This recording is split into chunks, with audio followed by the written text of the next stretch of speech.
Roland Kelts has reported and written extensively about Japan and its influence on pop culture. He's the author of the book Japanamerica. Roland's mother is Japanese, and he grew up mainly in the U.S., but as a child, he was trekking back and forth to Tokyo all the time. And my friends were kind of envious that I had these wild masks and manga from this faraway country that was so much wilder than Spider-Man. On these trips with his mother, Roland became entranced by the city. Because Tokyo was so safe, she would just let me run. You know, she would be seeing her former classmates and old buddies, and I would just be running through this amazing city with all this color and light and all these fantastic electronic stores. Wow. And it was kind of like my little secret.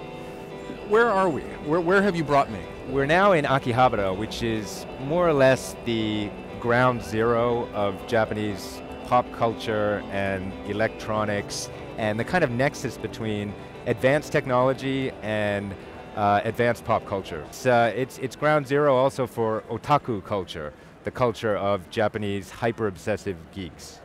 The actual concept of otaku is from an essay that was written in, I think, the early 1980s. Is that right? Yes, and otaku actually roughly translates as hello, sir.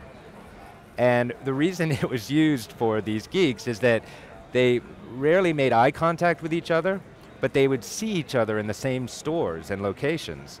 So because they were so shy, they wouldn't say each other's names. They would more or less kind of look away but say, hello, sir, really? in a hyper-formal manner, acknowledging, you know, the presence of the other and the prior engagement, but not really having a conversation.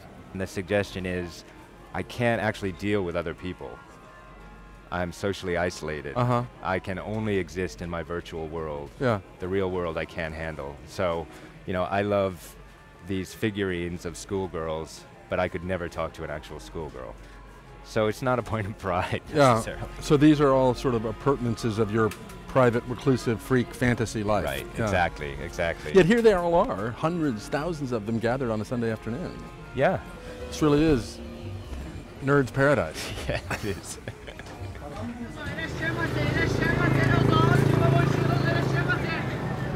Okay, so we're now a little bit a ways from where we were looking at all the figurines and cards and collectibles and electronics before.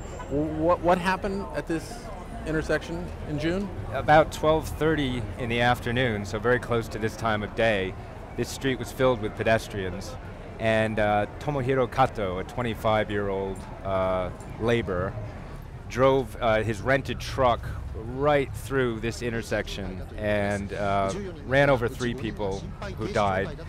He jumped out of his truck and started indiscriminately stabbing pedestrians on the side streets. And in all, he killed 7 people and stabbed something close to 14 or 15. The photos from the day, and this is a place full of people with cell phone cameras. So a lot of what was happening as bodies lay in the street bleeding was being simultaneously streamed through cell phone video cameras. And that raised a whole other issue in the Japanese media, which was these people who were holding up their cell phone cameras, why weren't they helping? Right. And again, that sort of revealed the darker side of this hyper advanced technological culture and the degree to which a virtual world can explode.